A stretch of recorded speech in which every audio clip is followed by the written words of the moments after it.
नेत्र सुहास्यवदन कन्दाटोपे चमाला दण्डकमण्डलधर कट्याङ्गरक्षक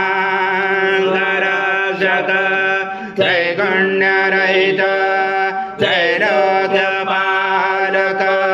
विश्वनायक भक्तवत्सल कलियुगे श्री स्वामी समर्थ अवतार धारक पाहि मां ब्रह्मानंद परम सुखद केवल ज्ञानमूर्ति द्वन्द्वातीत गगन सदृशं तत्त्वमशादिलक्ष्यम् एकनित्यविमलमचलं सर्वदेशाभिभूतं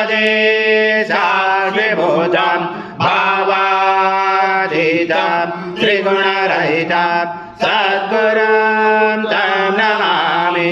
गुरुर्ब्रह्मा गुरुर्विष्णु गुरुर्देवो महेश्वरः गुरुर्साक्षात् परब्रह्म तस्मै श्री गुरवे नमः।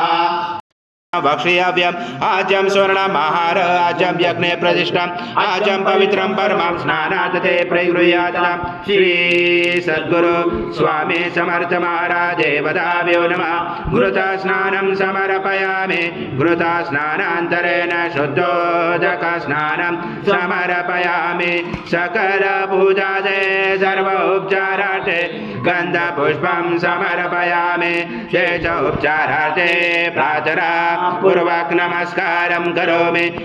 नमस्ते सर्वजगतं च प्रत्यते त्वं भूमिरापो नलो निलो नभः त्वं चत्वारि वाक्पदानि त्वं गुणत्रयातीता त्वं देहत्रयातीता त्वं कालत्रयातीता त्वं मूलाधारस्थितोऽसि नित्यं त्वं शक्तित्रात्मका त्वं योगनाजायं च नित्यं त्वं ब्रह्मा चं विष्णु चं रुद्रा चं इन्द्र चं अग्नि चं वायो चं सूर्य चं चन्द्रमा चं ब्रह्म वरोदरं गणादि पर्वमुच्चार वणादि तदनन्तरम् अनुस्वार परतरार्धल्सितं तारेण च्युतम् एतत्त्वमनुस्वरूपं गकार पूर्वरूपम् अकारो मध्यमरूपम् अनुस्वाराक्षान्तरूपं बिन्दुरोधरूपं नादसन्धानं सहित सन्धिशैषा गणेश विद्या गणकरचनचोद्गायत्री छन्दा गणपति दैवता ॐ गणपते नमः।